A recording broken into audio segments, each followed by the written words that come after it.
Rochelle Harris's hands trembled as she wrapped them around the warm coffee cup. Across the small table, Nathan Pierce smiled at her, his blue eyes kind and attentive. They'd been talking for 30 minutes now, and every second felt like borrowed time. Her heart hammered against her ribs as she watched him laugh at something she'd said about her nursing job. This was the moment. The moment when everything would fall apart. She'd been here before. 3 times actually. 3 different men, 3 coffee dates, 3 variations of the same ending. The last one, Marcus, had actually stood up and walked out mid-sentence when she mentioned her kids. Didn't even finish his latte. Just grabbed his jacket and left her sitting there, feeling like she'd committed some terrible crime by being a mother. "You okay?" Nathan asked, tilting his head. "You got quiet all of a sudden." Rochelle forced herself to breathe. Her red blouse suddenly felt too tight, too bright, too visible. She wanted to disappear. But she couldn't keep hiding this. If he was going to leave, better now than after she'd let herself hope. "I need to tell you something," she said, her voice barely above a whisper. Nathan leaned forward, concerned. "What's wrong?" The coffee shop buzzed around them. A barista called out orders. Someone laughed too loud at a nearby table. The world kept spinning, unaware that Rochelle's was about to stop. "I have 2 kids," she said quickly, the words tumbling out before she could stop them. "A boy who's 7 and a girl who's 5. Their father left us 2 years ago. I worked 2 jobs to keep us going. I understand if you want to leave. I really do. Most men do." She couldn't look at him. Her eyes focused on the coffee cup, on the little design the barista had made in the foam. A heart. How ironic. The silence stretched between them. 1 second. 2. 3. Rochelle felt the familiar sting behind her eyes but refused to cry. Not here. Not again. Rochelle. She looked up slowly, already preparing herself for the apology, the excuse, the quick exit. But Nathan was still sitting there. Still looking at her with those kind blue eyes. And he was smiling. "Thank you for telling me," he said softly. "That took courage." "You're not leaving?" The question came out strangled, disbelieving. "Why would I leave?" Nathan reached across the table, his hand hovering near hers, asking permission. When she didn't pull away, he gently covered her shaking fingers with his. "You being a mother doesn't change anything about who you are. If anything, it tells me you're strong, responsible, and caring. Those are good things." Rochelle stared at him, waiting for the catch. There was always a catch. "I mean it," Nathan continued. "I'd like to keep getting to know you. And if you're comfortable with it, maybe someday I could meet them too. Your kids. No pressure, no timeline. Just whenever you're ready." A tear escaped despite her best efforts. Then another. But these weren't the tears of rejection she'd cried before. These were different. These were tears of relief so profound it felt like she could finally breathe again after holding her breath for years. "I don't understand," she whispered. "Why are you being so nice?" "Because that's what decent people do," Nathan said simply. "And because I really like you, Rochelle. Kids and all. Have you ever felt invisible, like your truth would make people run? What would you do if someone finally stayed? Drop a comment below and subscribe to see how this unexpected connection transforms into something beautiful.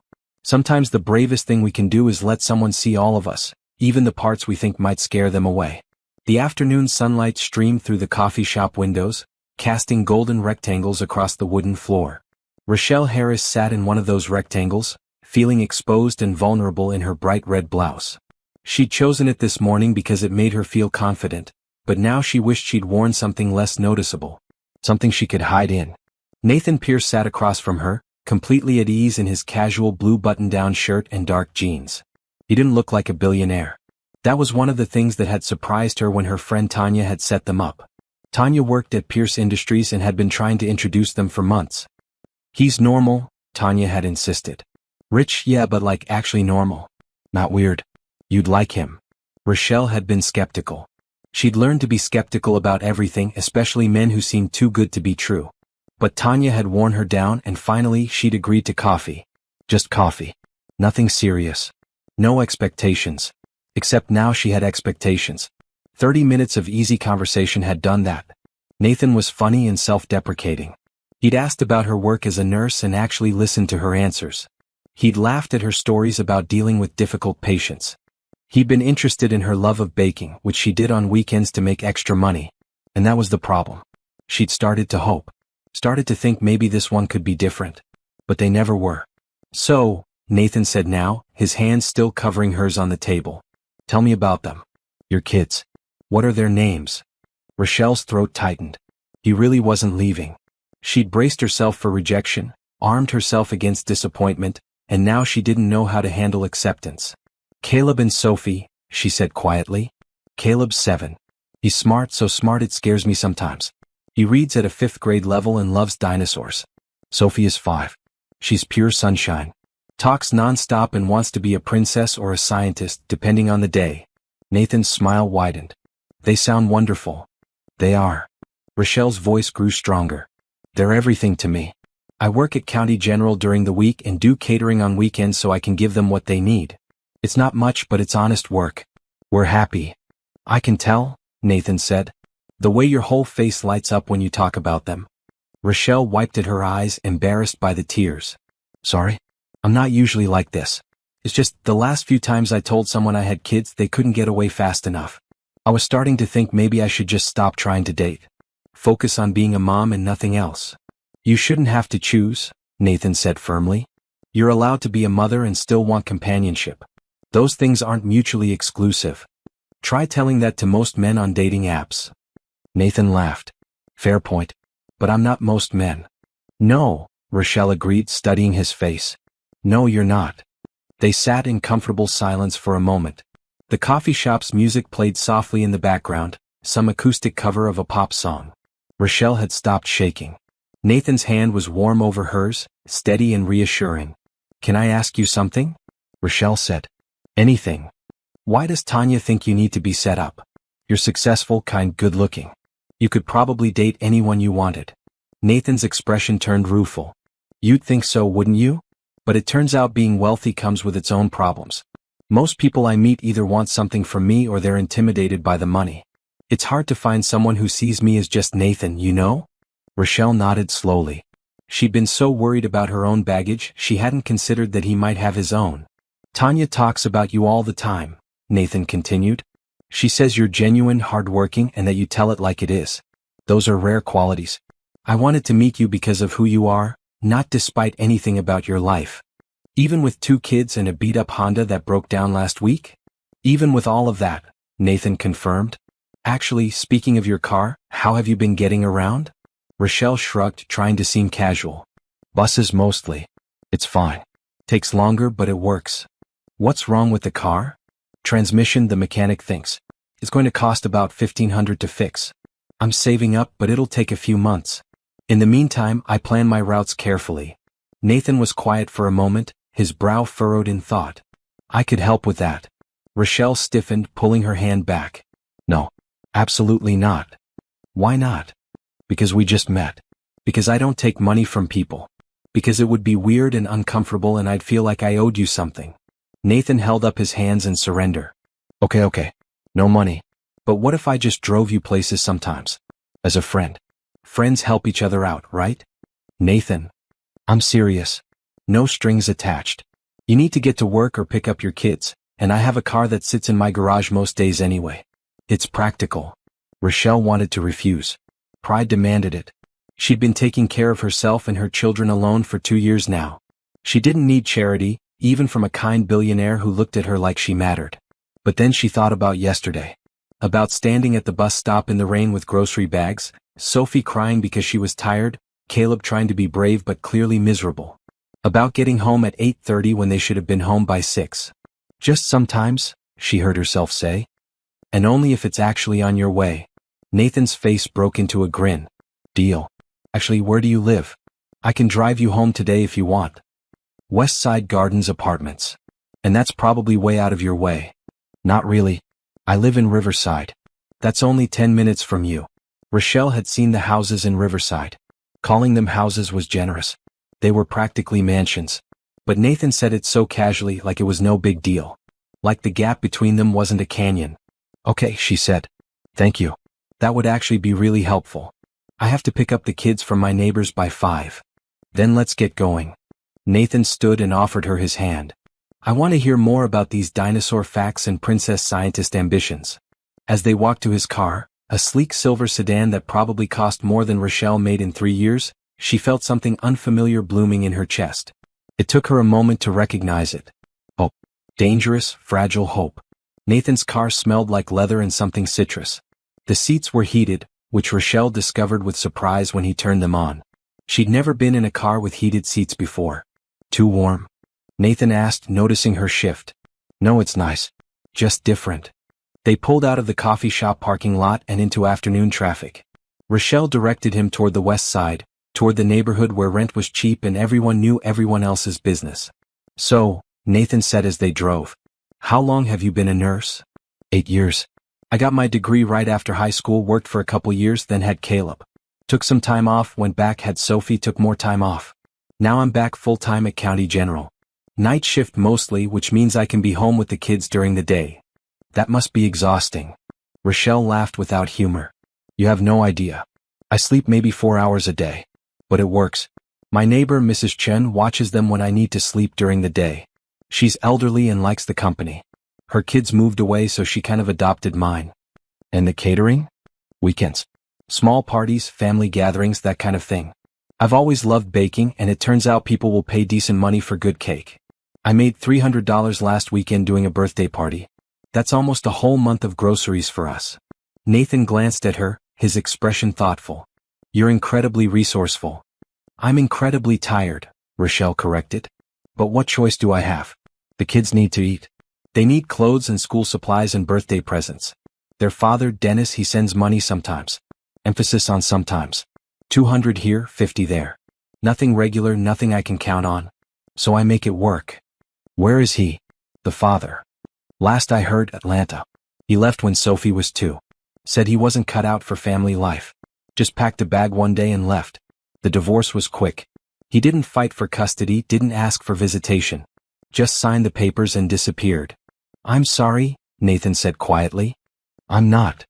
The words came out sharp. Rochelle softened her tone. I'm sorry for the kids. They deserved better. But I'm better off without him. He was never really present even when he was there, you know? Always had one foot out the door. At least now I know where I stand. They drove in silence for a few minutes. Rochelle watched the neighborhoods change through the window. From the nice downtown area with its trendy shops to the more industrial middle section. Finally to the west side where buildings looked tired and the streets needed repair. Turn left here, she said. Then right at the second light. Got it? You can drop me at the front, Rochelle said as they approached her apartment complex. You don't have to come in. What if I want to? Nathan asked. Is that okay? Or is it too soon? Rochelle's heart skipped. You want to meet my kids? Eventually, yeah. If you're comfortable with it. Today or another day, whatever works. She should say no. It was too fast. They'd known each other for less than 2 hours. But something about Nathan made her feel safe. Made her want to trust him. Okay, she said. But they're probably going to interrogate you. Sophie especially. She has no filter. Nathan laughed. I can handle it. They parked and walked up 3 flights of stairs to Rochelle's apartment. The building was old but clean. She made sure of that. Before she could knock, the door flew open. Mama. Sophie launched herself at Rochelle's legs. She wore a bright green dress that was probably supposed to match her eyes but instead clashed wonderfully with her brown skin. Her hair was in 2 puffs on either side of her head, ribbons already coming loose. Hey baby. Were you good for Mrs. Chen? So good. We made cookies. She let me stir. Mrs. Chen appeared in the doorway, a small Asian woman with silver hair and a warm smile. They were angels as always.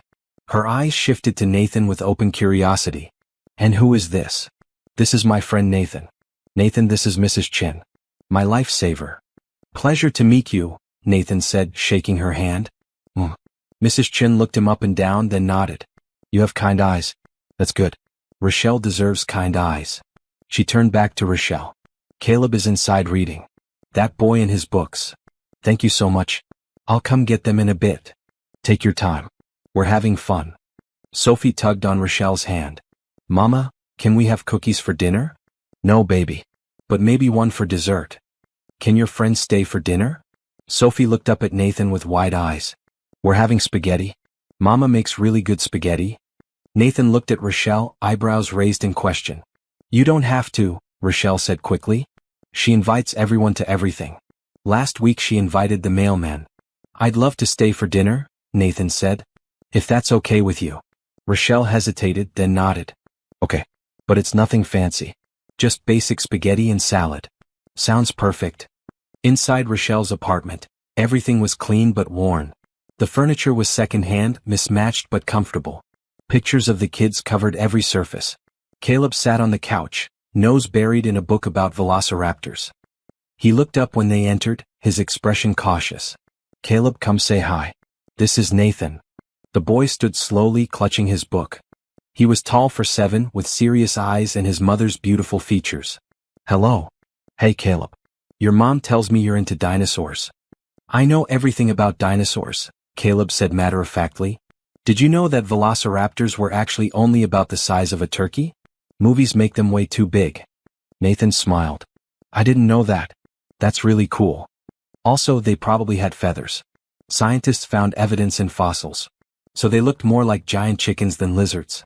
"Giant chickens sounds less scary than what Jurassic Park showed us. Right?" Caleb's face lit up.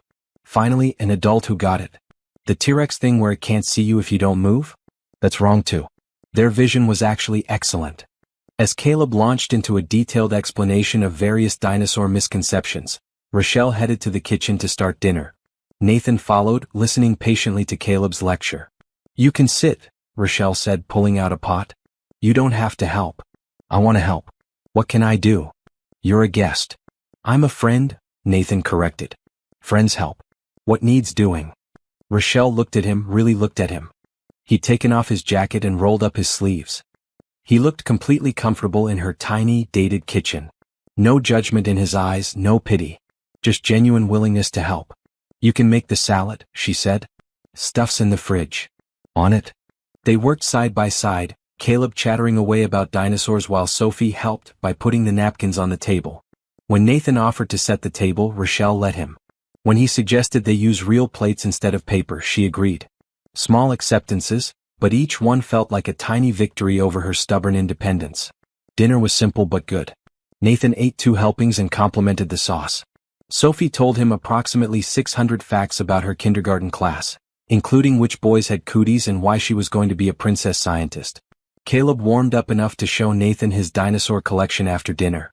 "They're really great kids," Nathan said later as he helped Rochelle wash dishes. The kids were in the living room watching a cartoon. "They are," Rochelle agreed. "They're my whole world." "I can see that." Nathan handed her a plate to dry. "Listen, I know you're independent and proud. I get it. But I want to help. However I can. Driving, fixing things, whatever. Will you let me?" "Why?" Rochelle put the plate down, meeting his eyes. "We barely know each other. Because I want to know you better. Because I like you and your kids. Because I can help and it would make me happy to do so." He paused. "Is that enough of a reason?" Rochelle wanted to say no. Wanted to protect herself and her children from the inevitable disappointment when this man realized what he'd gotten himself into and left like everyone else. But she was so tired. Tired of doing everything alone. Tired of being strong every single second of every single day. And Nathan's offer was wrapped in such genuine kindness that refusing felt almost cruel. "Okay," she whispered. "But I'll pay you back. Somehow. No payback necessary. Just keep making spaghetti like this and we'll call it even." Sophie appeared at Nathan's elbow. "Are you Mama's boyfriend?" "Sophie," Rochelle gasped. But Nathan just laughed. "I'm your mama's friend. Is that okay?" "I guess so. You're nicer than Daddy. He never played with us." The simple statement broke Rochelle's heart. Nathan knelt down to Sophie's level. "Well, I like playing. Maybe next time I can bring a game?" "Really?" Sophie's eyes went wide. "Really? If your mom says it's okay. Can he, Mama? Please?" Rochelle looked at Nathan, at his hopeful expression, at her daughter's excitement, at Caleb peeking around the corner with interest. She thought about saying no, about keeping walls up, about playing it safe. Instead she said, "Yeah, baby. He can." And just like that, Nathan Pierce became part of their lives. 2 days later, Nathan picked them up for the promised trip to the Children's Museum. Rochelle had tried to insist they could take the bus, but Nathan wouldn't hear it. He arrived at 10 in the morning, punctual and prepared. "I brought car seats," he said, gesturing to the back seat where 2 brand new boosters sat waiting. Rochelle froze on the stairs. "Nathan, those are expensive." "They're necessary," he said simply. "Safety first. Plus, now you won't have to borrow Mrs. Chen's old one every time we go somewhere. We can't accept those." "Too late. Already bought them. They're installed. The kids need safe seats. Let's go." Sophie bounded past her mother. Wow, mine is purple. That's my favorite color. Caleb followed more slowly, running his hand over the blue booster. Thanks, Nathan. Rochelle swallowed her protest. The seats were already there. The kids were excited. Fighting about it would only create tension. Thank you, she said instead. That was very thoughtful. Nathan's smile told her she'd made the right choice. The drive to the museum took 20 minutes. Nathan let Caleb control the radio, which meant they listened to a podcast about prehistoric sea creatures. Sophie provided running commentary on everything they passed. Rochelle sat in the passenger seat, watching Nathan interact with her children and feeling something warm settle in her chest. At the museum, Nathan bought tickets for all of them before Rochelle could even pull out her wallet. When she protested, he just handed her a ticket. My treat. I invited you, remember? The museum was exactly the kind of place her kids loved, but she could never afford to take them. Interactive exhibits, a planetarium, a butterfly garden. Sophie ran from display to display, her green dress bright against the white walls. Caleb took his time, reading every placard, absorbing information like a sponge. Look, Mama, Sophie shouted from the water table. I'm making a whirlpool. Nathan stood beside her, helping her turn the handles. He'd worn jeans and a blue polo shirt today, casual and comfortable. He didn't look like he'd rather be anywhere else. Didn't check his phone constantly or sigh with boredom. He was fully present, helping Sophie make waves and teaching her about water flow. Later, in the planetarium, they all lay back on the reclined seats and watched stars appear on the dome ceiling. Sophie curled into Rochelle's side while Caleb peppered Nathan with questions about constellations. The narrator's voice explained the night sky, and for 30 minutes Rochelle let herself relax. Let herself enjoy this moment with her children and this man who'd somehow become important to all of them in less than a week. I'm hungry, Sophie announced when the show ended. Me too, Caleb agreed.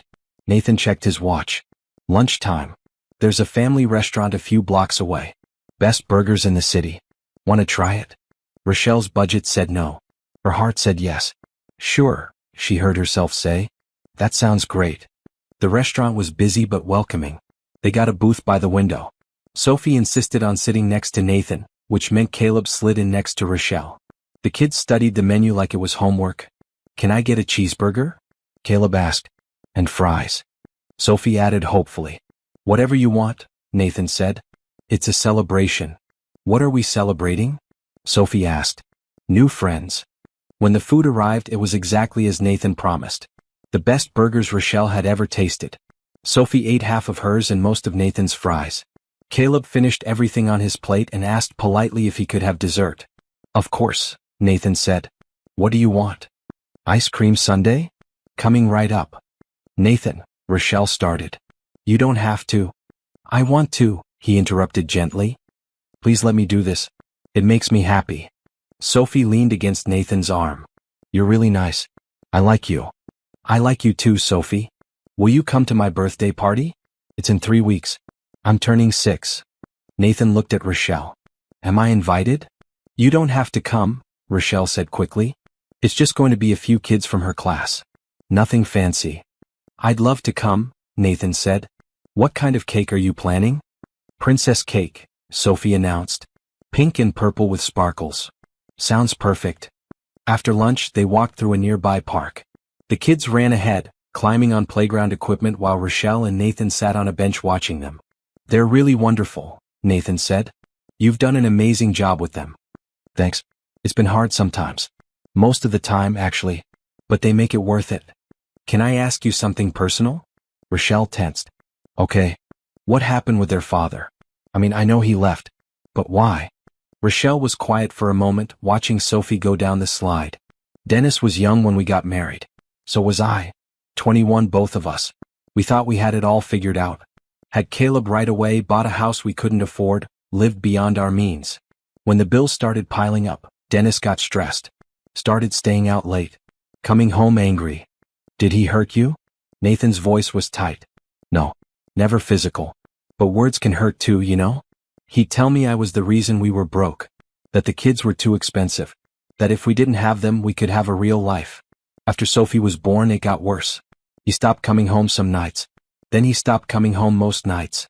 Then one day he just packed his stuff and left. Didn't even say goodbye to the kids. That's terrible. It was. But honestly, I was relieved. Living with someone who resents you is exhausting. At least now I know where I stand. I'd rather be alone than with someone who makes me feel small. Nathan reached over and took her hand. You're not small.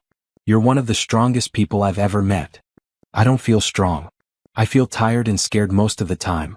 Strength isn't the absence of fear. It's doing what needs to be done despite being afraid. They sat in comfortable silence watching the kids play. Sophie had convinced Caleb to push her on the swings. His serious face had given way to something lighter, younger. He was laughing. Rochelle, Nathan said after a while. I know it's fast. I know we barely know each other. But I need you to know that I'm serious about this. About you and the kids. I'm not going anywhere. You say that now. I mean it. People always mean it at first, Rochelle said softly. Then they realize what they signed up for and they change their minds. Single mothers with 2 kids and no money aren't exactly a prize catch. Nathan turned to face her fully. Stop that. Stop putting yourself down. You're incredible. The fact that you're a mother doesn't diminish that. It amplifies it. And anyone who can't see that isn't worth your time. Rochelle wanted to believe him. Wanted to trust that this time would be different. What if I mess this up? She whispered. Then we'll figure it out together. That's what relationships are. Figuring things out together. I don't know how to do that. The together part. I've been solo for so long. Then let me teach you. Nathan squeezed her hand. Let me help carry some of the weight. Let me be there for you and the kids. Not because I think you need saving, but because I want to be part of your life. A lump formed in Rochelle's throat. Okay, she managed. Okay. When they dropped them off that evening, Nathan handed Caleb a wrapped package. Just something small, he said when Rochelle started to protest. Caleb opened it carefully. Inside was a book about dinosaurs, but not just any book. This was a detailed, scientific reference guide with full-color illustrations. The kind of book that cost $50 easy. This is amazing, Caleb breathed, flipping through pages. Look, Mama, it has all the new discoveries. What do you say? Rochelle prompted. Thank you so much, Nathan. Caleb hugged the book to his chest. This is the best present ever. Sophie tugged on Nathan's shirt. What about me? Nathan pulled out another package. Almost forgot. Inside was a dress-up kit. Princess crown, scientist goggles, a stethoscope and a magic wand. Everything a princess scientist could need. I love it, Sophie squealed, immediately putting on the crown and goggles together. Look, I'm a smart princess. The smartest, Nathan agreed. Rochelle walked him to his car, leaving the kids to examine their gifts with Mrs. Chen. You didn't have to do that. I wanted to. Their faces made it worth it. Nathan, this is all so much. The car seats, the museum, lunch, the presents. I don't know how to handle this. Then just say thank you and accept that I care about you all. Thank you, Rochelle said, the words coming easier this time. For everything. For staying. For being kind to my kids. For making us feel like we matter. You do matter. More than you know. He kissed her forehead, gentle and sweet, then drove away. Rochelle stood on the sidewalk long after his taillights disappeared, feeling something she hadn't felt in years. The next 2 weeks established a pattern. Nathan came by 3 or 4 times a week, sometimes to drive Rochelle to work, sometimes just to hang out. He helped Caleb with math homework, played endless rounds of pretend with Sophie, and fixed things around the apartment that Rochelle had been meaning to deal with for months. The leaky faucet in the kitchen got repaired. The loose doorknob tightened. The cabinet that wouldn't close properly was adjusted. Nathan never made a big deal out of it, just showed up with tools and got to work while Rochelle cooked dinner or helped the kids with schoolwork. You don't have to do all this, she told him one evening as he installed a new light fixture in the living room. The old one had been flickering for weeks. I know, but I want to. Besides, this is dangerous. What if it sparked and started a fire? I was going to call the landlord. How long would that have taken? Rochelle grimaced. Fair point. Mr. Williams isn't exactly prompt with repairs. Nathan finished installing the fixture and flipped the switch. Warm, steady light flooded the room. There. Much better. Sophie danced in the new light. It's so bright. I can see everything. That's the idea, Princess Scientist. The nickname had stuck. Sophie insisted on being called Princess Scientist now, much to Caleb's amusement.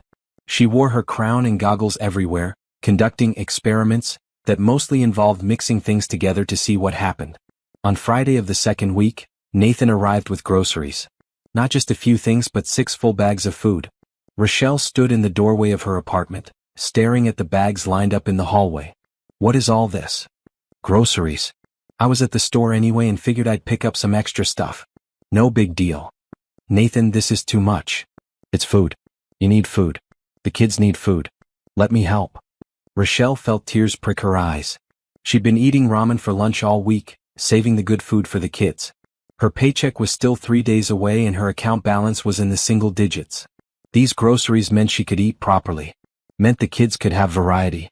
Meant she didn't have to choose between feeding them and paying the electric bill. Thank you, she whispered. You have no idea what this means. Nathan pulled her into a hug. I think I do. And you're welcome.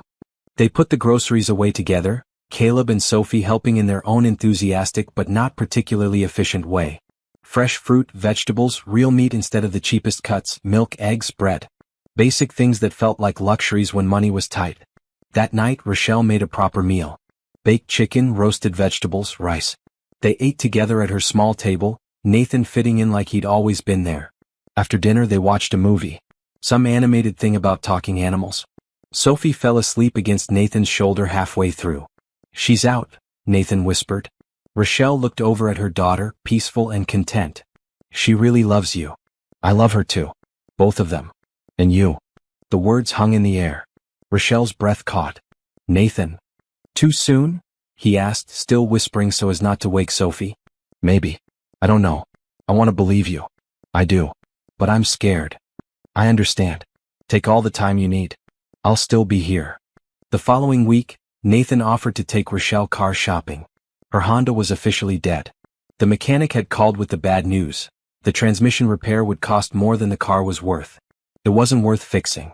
I can't afford a car right now, Rochelle said when Nathan suggested they look. I'll just keep taking the bus. What about when Sophie gets sick in the middle of the night? Or Caleb has a school event? The bus doesn't run everywhere, Rochelle. I'll figure it out. I always do. Or, Nathan said carefully, you could let me help you get a reliable car. Nothing fancy. Just something safe that won't break down. No, absolutely not. That's too much. It's practical. You need transportation. I'll save up. Maybe in a few months. Rochelle. Nathan took her hands. I know you're independent.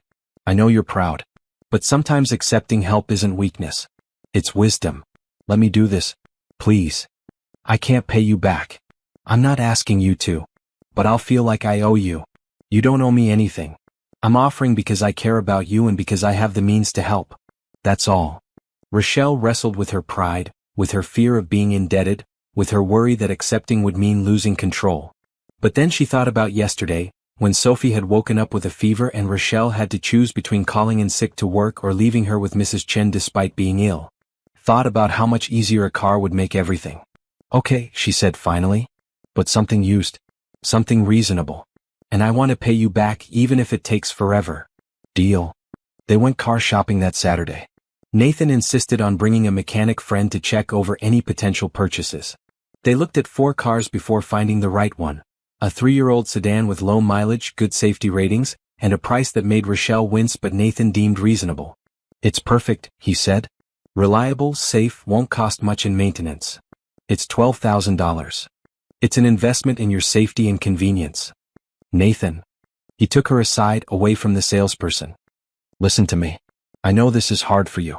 I know accepting help feels wrong. But think about your kids. Think about having reliable transportation. Think about not having to stand in the rain at bus stops. Let me do this for you. For them. Rochelle looked at the car, then at Nathan, then back at the car. It was blue, her favorite color. It had a backseat perfect for 2 kids. It started smoothly and drove well. It would change her life. Okay, she whispered. Okay. But I'm paying you back. $100 a month until it's paid off. $50. Nathan. We'll compromise at $75. Final offer. She wanted to argue more, but his expression told her he wouldn't budge. Fine. $75 a month. Starting next paycheck. Starting when you're comfortable, Nathan corrected. They bought the car. Nathan handled the paperwork and payment while Rochelle sat in the driver's seat, hands on the wheel, trying not to cry. When the keys were hers, Sophie and Caleb cheered from the back seat.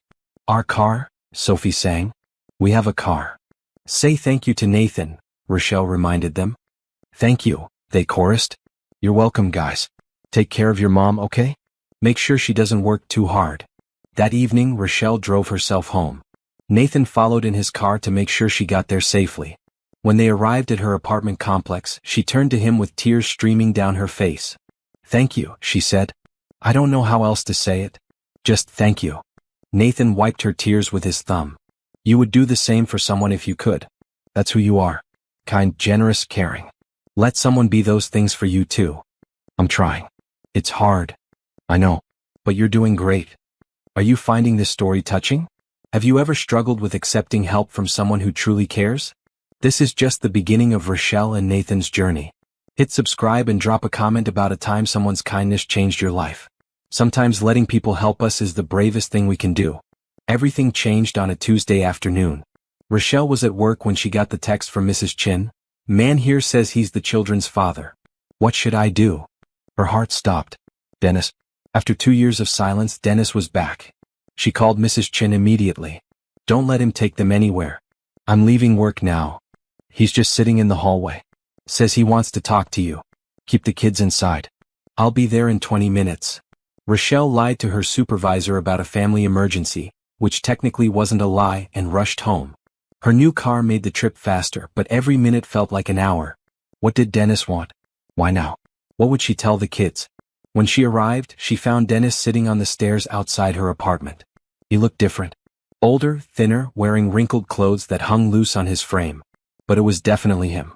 Same brown eyes, same crooked smile that had charmed her once upon a time. "Rochelle." He stood when he saw her. "You look good. What are you doing here, Dennis?" "I wanted to see my kids." "Is that so wrong? After 2 years?" "Yeah, it is." She crossed her arms. "You can't just disappear from their lives and then show up whenever you feel like it. I know I messed up. I want to make it right." "By doing what? Playing dad for a day then leaving again?" Dennis flinched. "That's not fair." "You know what's not fair? Caleb asking me every night for 6 months where his daddy went. Sophie forgetting what you look like. That's not fair, Dennis. I was going through some things. I needed space." "You needed space." Rochelle laughed bitterly. "Well, I needed help. I needed a partner. The kids needed a father. But you left. So what changed? Why are you here now?"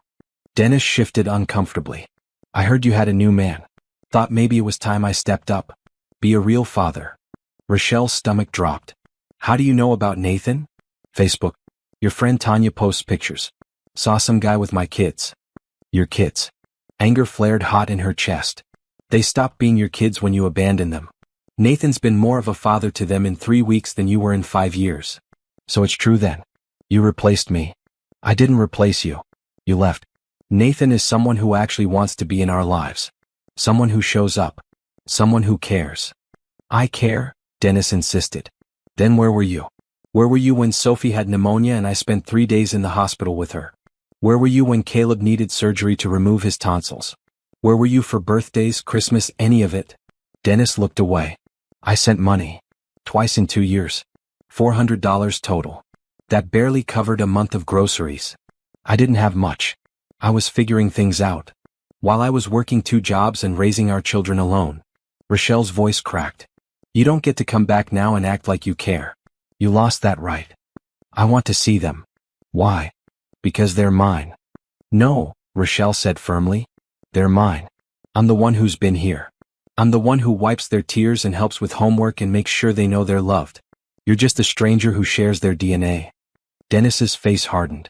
"I have rights. Legal rights. Then get a lawyer and we'll go to court. But I'm not letting you waltz back into their lives and confuse them. Not without some kind of plan, some kind of commitment." They stared at each other, years of hurt and anger hanging between them. Finally, Dennis sighed. "Can I at least say hi? Just 5 minutes. I promise I won't upset them." Rochelle wanted to say no. Wanted to protect her children from potential disappointment. But she also knew that completely denying access could backfire legally. And maybe, just maybe, Dennis really did want to try. Even if she doubted it.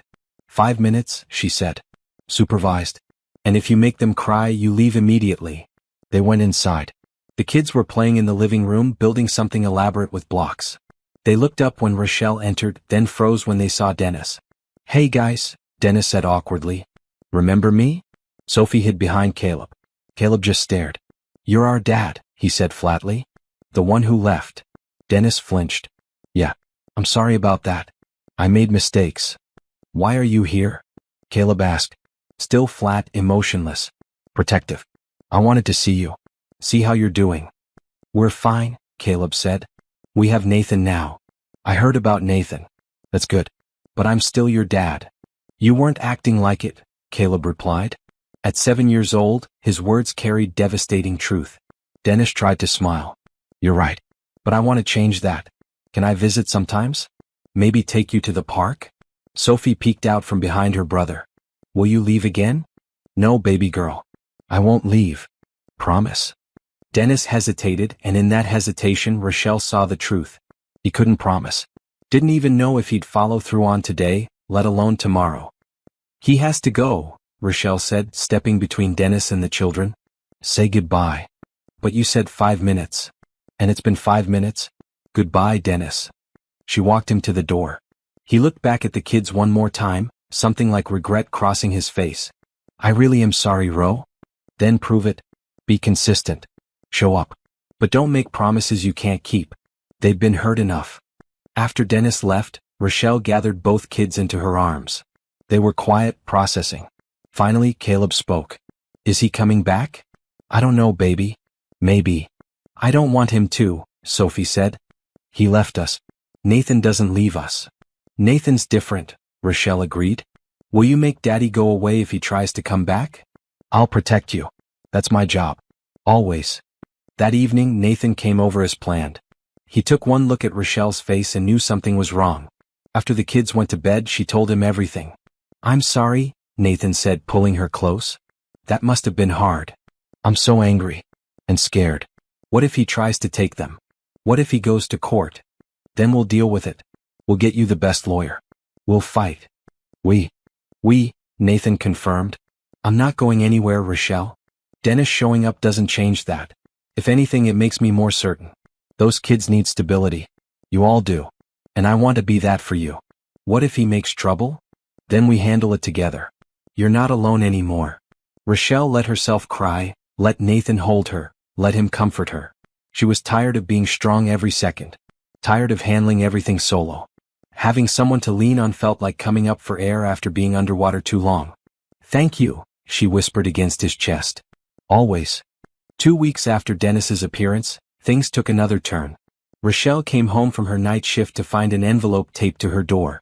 Inside was a notice, rent increase. Effective next month, her rent was going up by $300. $300 she didn't have. $300 that would break her already tight budget. She sank onto the couch, the notice trembling in her hands. After everything, after finally starting to get ahead, the universe had a cruel sense of timing. Nathan found her there an hour later when he came to take the kids to school. She'd called Mrs. Chen to watch them for a few extra minutes while she figured out what to do. What's wrong? Nathan asked immediately. She handed him the notice without speaking. He read it, his jaw tightening. This is ridiculous. $300 increase? That's not legal. It is, actually.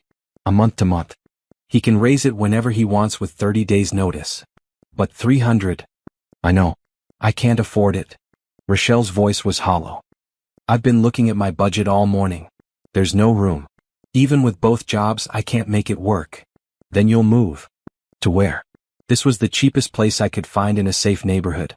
Anything cheaper means taking the kids somewhere dangerous. I won't do that. Nathan sat beside her. Let me help you find a new place. I can't afford a new place. Then let me help cover the deposit. First and last month's rent. Just to get you in somewhere better. Nathan, no. That's thousands of dollars. I have thousands of dollars. That's not the point. Rochelle stood pacing. I can't keep taking from you. The car, the groceries, fixing things now this? It's too much. I'm supposed to be an adult who handles her own problems. You are handling them. By accepting help when it's offered. Nathan stood too, catching her hands. Rochelle, listen to me. I'm not helping you because I think you're incapable. I'm helping because I can and because I care about you. There's no shame in that. But I can't pay you back. I don't want you to pay me back. I want you and the kids to be safe and stable. That's what matters. Why are you doing all this? Tears spilled over. Why do you care so much? Because I'm in love with you, Nathan said simply. I love you and Caleb and Sophie. You're my family now. That's what family does. They help each other. Rochelle stared at him, the words sinking in. You love me. I love you. Have for a while now. Didn't want to say it too soon and scare you off. But yeah, Rochelle Harris, I'm completely in love with you. She kissed him. Poured all her fear and gratitude and budding love into that kiss. When they broke apart, both were breathing hard. I think I love you too, she whispered. But I'm terrified. Of this, of trusting, of everything falling apart. Then we'll be terrified together. And we'll make it work. Starting with finding you a better apartment. They spent the next week looking at places. Nathan had a real estate agent friend who helped them search. Most places were out of Rochelle's price range, but Nathan kept pushing them to look at nicer neighborhoods, better schools. I can't afford these, Rochelle kept saying. Let me worry about that. Finally they found it. A 2-bedroom apartment in a complex with a playground, good schools nearby, safe streets. The rent was actually lower than what her current landlord was demanding, but the deposit was steep.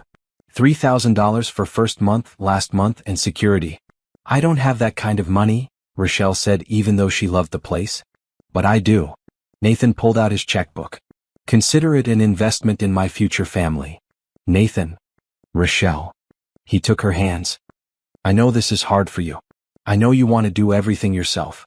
But relationships are partnerships. Let me be your partner. Let me help carry the load. She wanted to argue. Wanted to insist she could figure it out. But looking at this apartment, at the safe playground where her kids could play, at the good schools they could attend, at the future it represented, she found herself nodding. Okay, she said. Okay. But I'm paying you back. $50 a month, added to what I'm already paying for the car. Rochelle? That's my condition. Take it or leave it. Nathan smiled. Deal. The move happened 2 weeks later. Nathan hired movers despite Rochelle's protests. He also bought new furniture for the apartment, the kind that didn't sag or have questionable stains. This is too much, Rochelle said for the 100th time as the movers brought in a new couch. Your old couch was held together with duct tape, Nathan pointed out. This is practical, not extravagant. Sophie ran through the new apartment, her voice echoing off walls. It's so big. Can I have my own room? You and Caleb each get your own room, Rochelle confirmed. Really? Caleb's face lit up. He'd been sharing a room with Sophie for years. My own space. Your own space. That night, after the kids were asleep in their new rooms, Rochelle and Nathan sat on the new couch in the new living room. She leaned against him, overwhelmed by everything that had changed. Thank you, she said quietly. For all of this. For caring. For staying. For loving us. Thank you for letting me, Nathan replied. I know it's not easy for you. But I'm grateful you're trying. I want to give you something, Rochelle said. Something to show you how much this means. She disappeared into the kitchen and returned with a small box. Inside was a watch, nothing fancy or expensive but carefully chosen. It had cost her 2 weeks' worth of catering money, but it was worth it. It's not much, she said as Nathan opened it. Not compared to everything you've done. But I wanted you to have something from me. So you know I'm trying to. To be a partner, to give back, to show you that you matter. Nathan's eyes were suspiciously bright as he fastened the watch on his wrist. It's perfect. Thank you. Thank you for being patient with me. For understanding that accepting help is hard. For not giving up. Never, Nathan promised. I'll never give up on us. 2 days later, Nathan did something even more unexpected. He set up college funds for both kids. $50,000 each, invested and growing, ensuring they'd have options when the time came. When he told Rochelle, she cried for an hour. Not sad tears, but tears of relief and gratitude and disbelief that someone could love her children this much without any obligation. You didn't have to do that, she managed between sobs. I wanted to. They're smart kids. They deserve every opportunity. Nathan held her close. This way you don't have to worry. They'll be able to go to college, pursue their dreams, whatever they want. How do I thank you for that? By letting me be part of their lives. By trusting me. By knowing that I'm not going anywhere. Rochelle pulled back to look at him. You really mean that, don't you? This isn't some phase or temporary thing.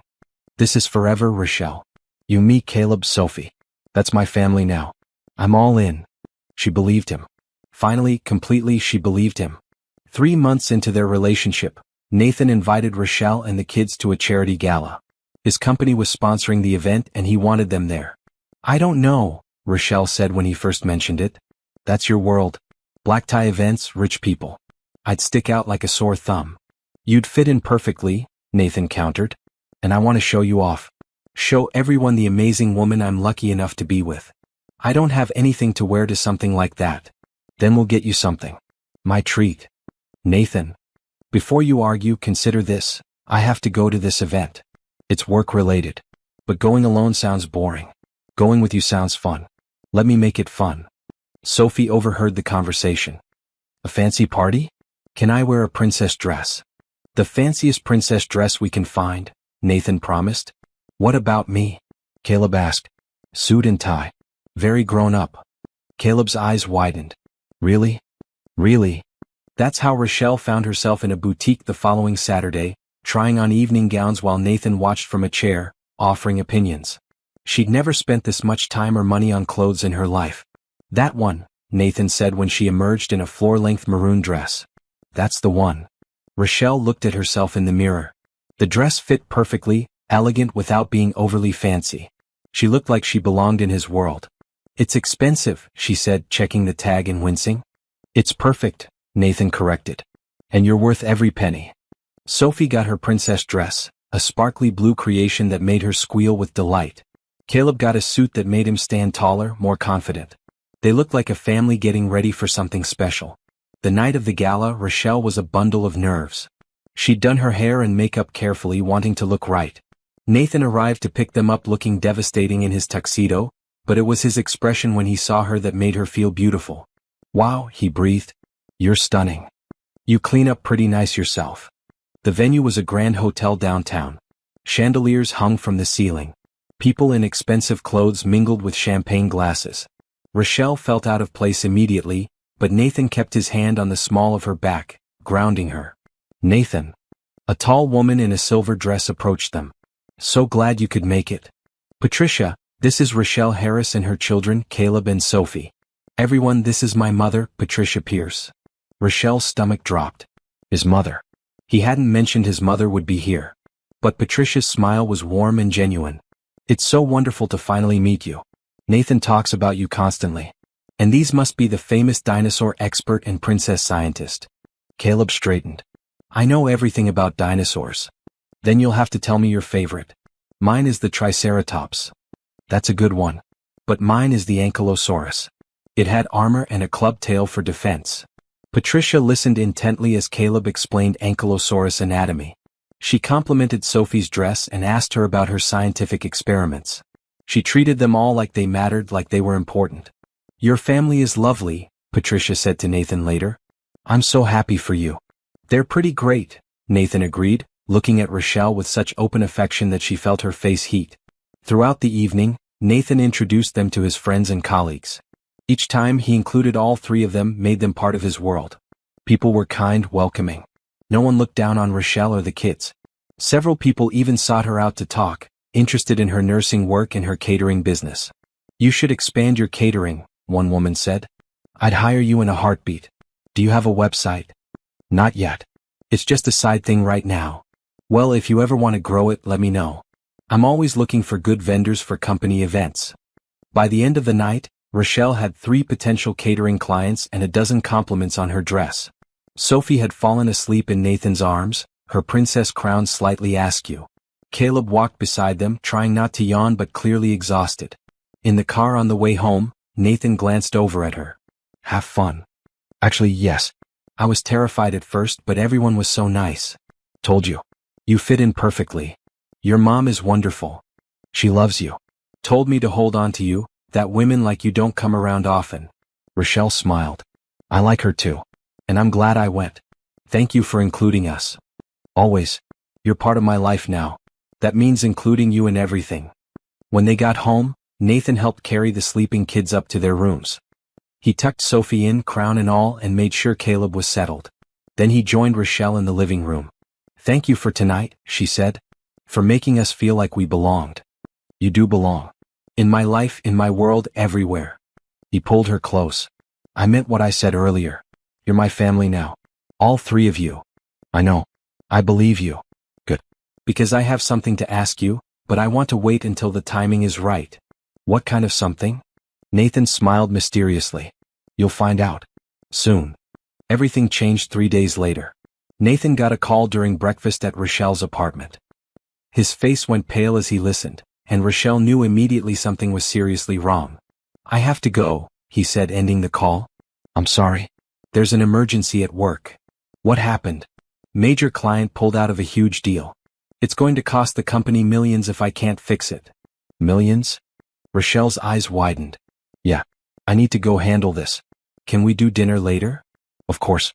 Go. Do what you need to do." Over the next week, Rochelle saw Nathan's stress mount. He still came by, still spent time with the kids, but the worry was visible. He lost weight, looked tired, checked his phone constantly. "Talk to me," Rochelle said one evening after the kids were asleep. "What's really going on?" Nathan sank onto the couch. "It's bad. The client that pulled out was our biggest account. Without them, I'm looking at laying off employees. People with families. And there's a competitor circling trying to steal more of our business. If I can't turn this around, Pierce Industries could be in real trouble. What can I do?" "Nothing. This is my problem to solve." "Nathan, that's not how this works. You've helped me through everything. Let me help you." "You can't fix a multi-million-dollar business crisis, Rochelle." "Maybe not. But I can listen. I can support you. I can remind you that you're smart and capable and that you'll figure this out." Nathan looked at her, some of the tension easing from his shoulders. "How do you do that? Make everything seem less overwhelming?" "Practice. I've had plenty of overwhelming situations. You learn to take it one step at a time." Over the next few days, Rochelle became Nathan's sounding board. He'd come over and talk through his options, and she'd listen, ask questions, offer perspectives. She didn't understand all the business details, but she understood problem solving. Understood breaking big issues into manageable pieces. "What if you approached some of your smaller clients?" she suggested one night. "Not to replace the big one, but to diversify. Spread the risk." "That could work," Nathan said slowly. "If I could convince 5 or 6 mid-sized companies to expand their contracts. Then you're not relying on one big client. More stable." "That's actually smart. Really smart." Rochelle shrugged. "It's how I budget. Don't put all your money in one place.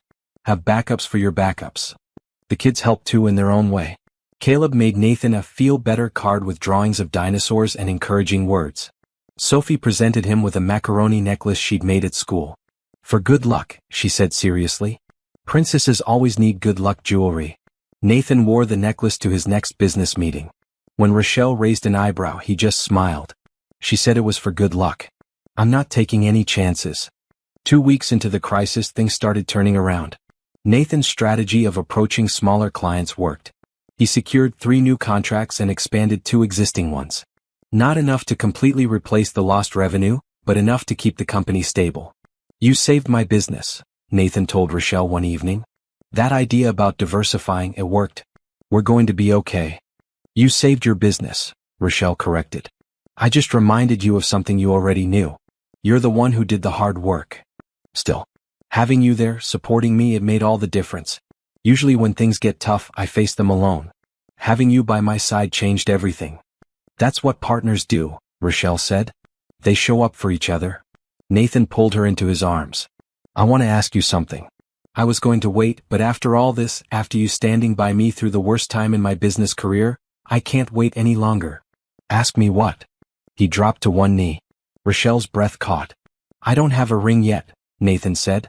"I wanted to do this perfectly with candles and music and all the romantic stuff. But I can't wait. Rochelle Harris, you're the strongest, kindest, most amazing woman I've ever met. You and your kids have become my whole world. Will you marry me?" Tears streamed down Rochelle's face. "Yes. Yes, of course I'll marry you." They kissed, long and deep, both crying and laughing at the same time.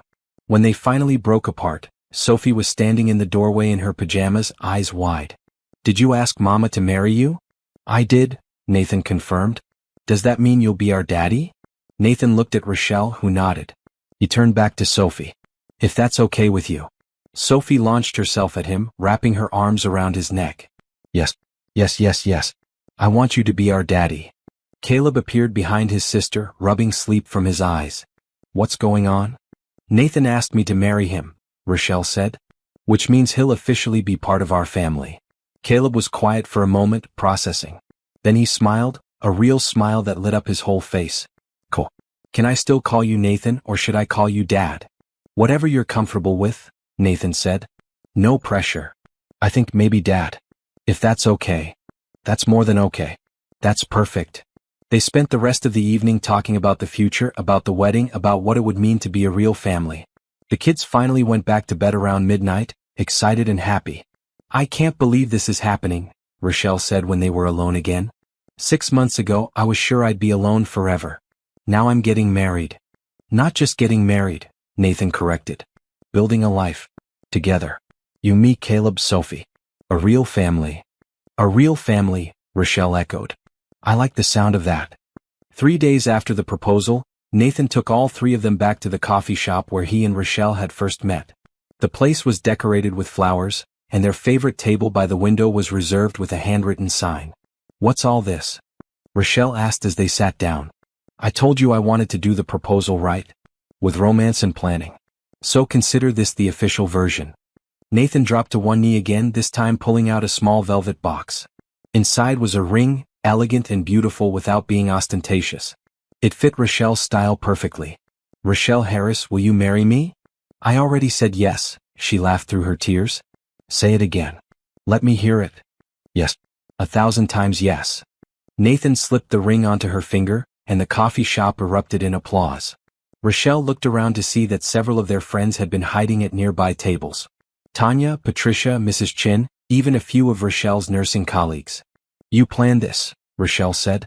I wanted to celebrate properly. Wanted everyone we care about to share this moment. But Nathan wasn't done. He turned to Caleb and Sophie, pulling out 2 smaller boxes.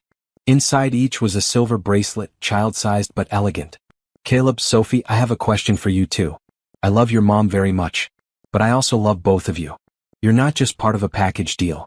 You're individuals that I care about deeply. So I want to ask officially, will you let me be your dad?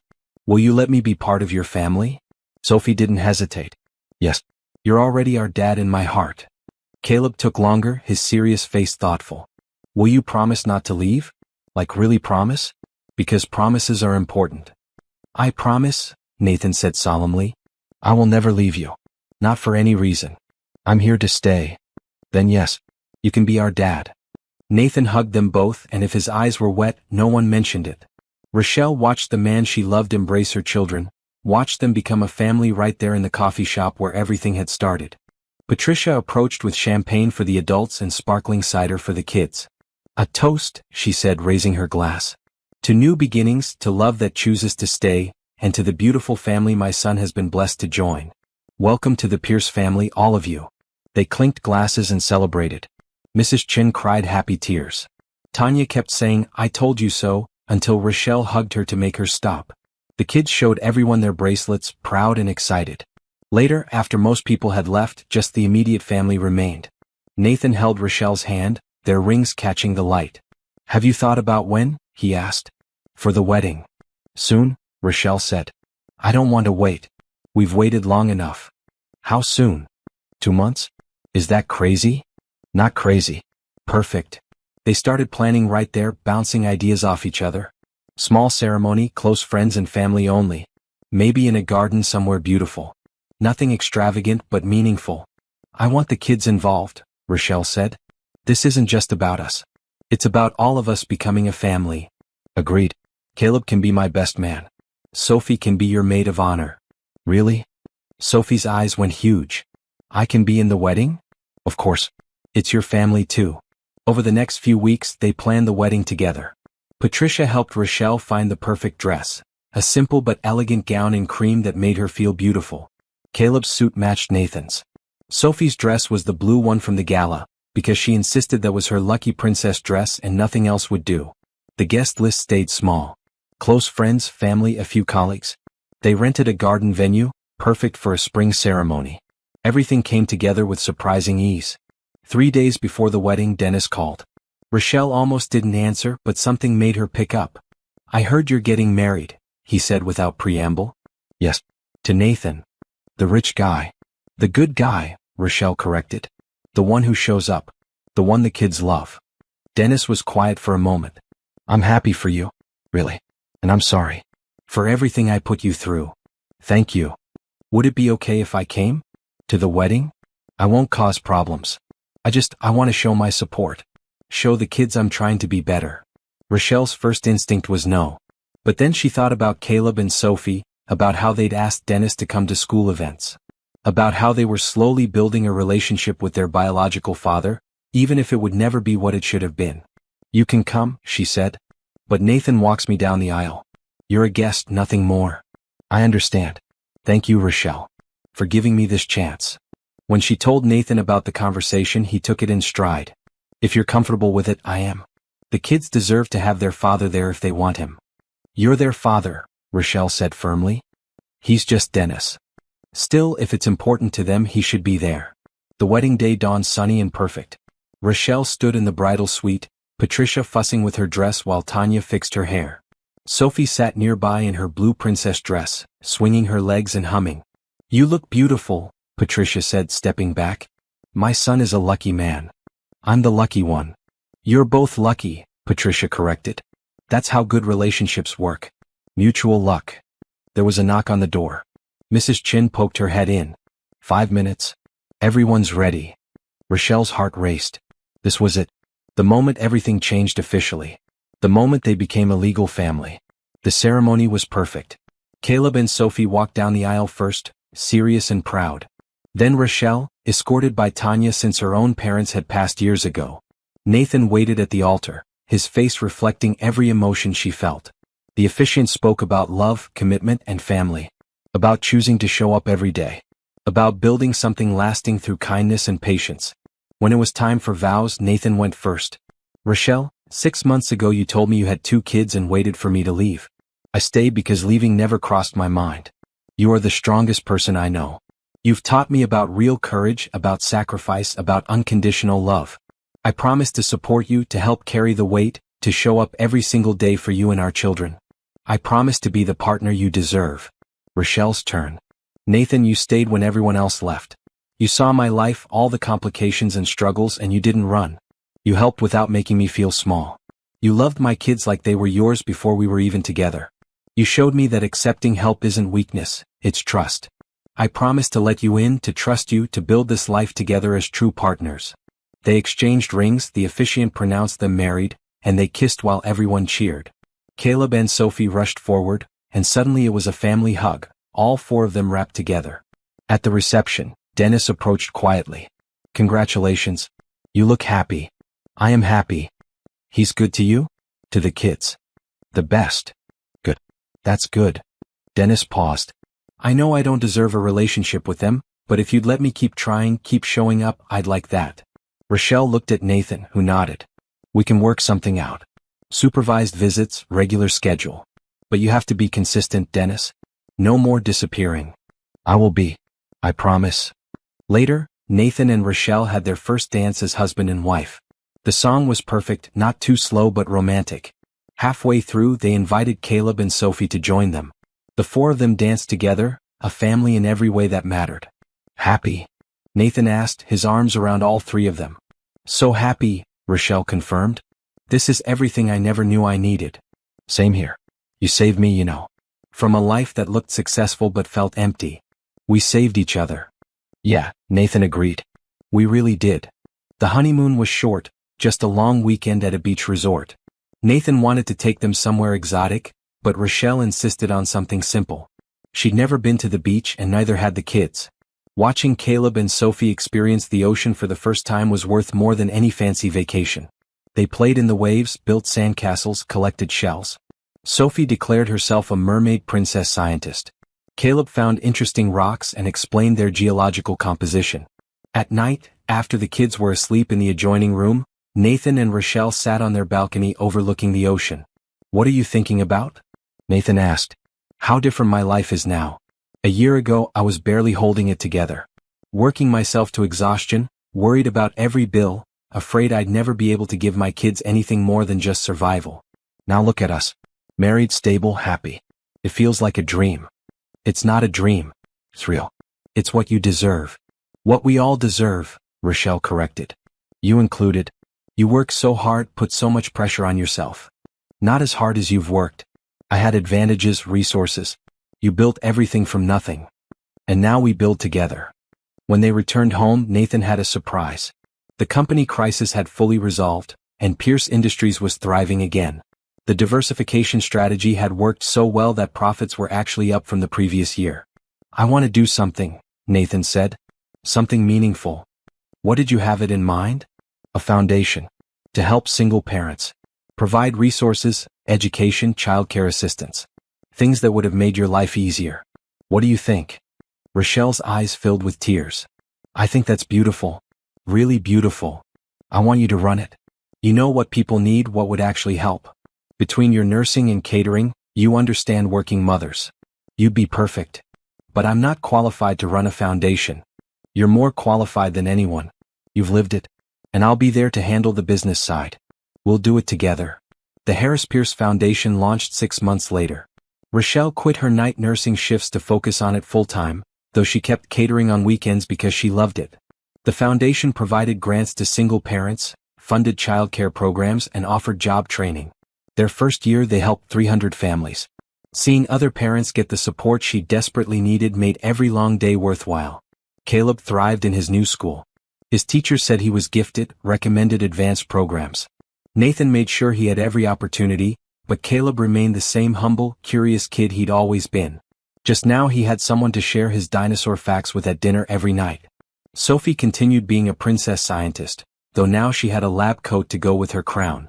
Nathan had converted a corner of their home office into a laboratory, where she could conduct safe experiments. Mostly making things fizz and change colors, but she loved it. One evening about a year after the wedding, Rochelle stood in the kitchen making dinner. Nathan came up behind her, wrapping his arms around her waist. "I have news," he said. "Good news or bad news?" "Definitely good. Remember that conversation we had about maybe expanding our family?" Rochelle turned in his arms. "Yeah. How do you feel about that?" "Nathan, are you saying what I think you're saying?" He grinned. "I'm saying we have an appointment with an adoption agency next week. If you still want to, we could adopt. Give another kid a loving home." Rochelle threw her arms around his neck. "Really? You want to adopt?" "I want to build our family. However that looks. Adoption, or if you wanted to try for one of our own, whatever makes you happy." "Both?" Rochelle decided. "Let's do both. A big, chaotic, wonderful family." "You sure? That's a lot of work." "With you I can handle anything." 2 months later they got the call about a little girl. 3 years old, in foster care, needing a permanent home. Her name was Riley, and she had the biggest brown eyes Rochelle had ever seen. The adoption process was long but worth it. Caleb and Sophie were excited about having a little sister. They helped decorate her room, picked out toys, made welcome signs. When Riley finally came home for good, she clung to Rochelle like she'd never let go. "You're staying?" Riley asked that first night at bedtime. "We're all staying," Rochelle assured her. "This is your home now. Forever. Promise?" "Promise." 6 months after Riley joined the family, Rochelle discovered she was pregnant. Nathan cried when she told him. Happy tears, grateful tears, tears of joy for this unexpected blessing. Their baby, a boy they named Matthew, was born on a snowy January morning. Caleb, Sophie, and Riley crowded around the hospital bed, awed by their tiny new brother. "He's so small," Sophie whispered. "You were this small once," Rochelle said. "Can we keep him?" Riley asked. Everyone laughed. "Yes, baby. We're definitely keeping him." 5 years after that first coffee date, the Harris Pierce household was beautifully chaotic. 4 kids, 2 adults, 1 slightly judgmental cat that Sophie had convinced them to adopt. Homework and dinosaur facts and princess scientist experiments and toddler giggles filled every corner of their home. On their 5th anniversary, Nathan took Rochelle back to that coffee shop. The same table by the window was reserved, just like it had been for the proposal. 5 years, he said, taking her hand across the table. Best 5 years of my life. Mine too. Even with all the chaos. Especially with all the chaos. You know what I realized the other day? What? When we met, I was successful but empty. Had everything money could buy but nothing that mattered. You showed me what actually matters. Family, love, showing up. Being there. You showed me it's okay to accept help. To trust. To believe that good people exist and sometimes they stay. I'll always stay, Nathan said. Through every tantrum and teenage drama and whatever else comes. I'm here. Good. Because I'm not letting you go. They sat in comfortable silence, sipping coffee, watching people pass by the window. Somewhere in the city, their kids were with Patricia, probably causing delightful havoc. Later they'd pick them up and go home to their beautifully messy life. But right now it was just them. The couple who'd started with a coffee date and built something extraordinary. Not because everything was perfect, but because they'd chosen each other every single day. "Thank you," Rochelle said softly. "For what?" "For staying that first day. When I told you about the kids. For not running. For choosing us." Nathan squeezed her hand. "Thank you for letting me stay. For taking a chance on us. For building this life together." Outside, snow began to fall. Inside the coffee shop, two people who'd found each other against all odds sat together, their wedding rings catching the light, their hearts full. Their story had started with fear and vulnerability. It had grown through trust and patience. And it would continue through kindness, hope, and love. Always love leading the way.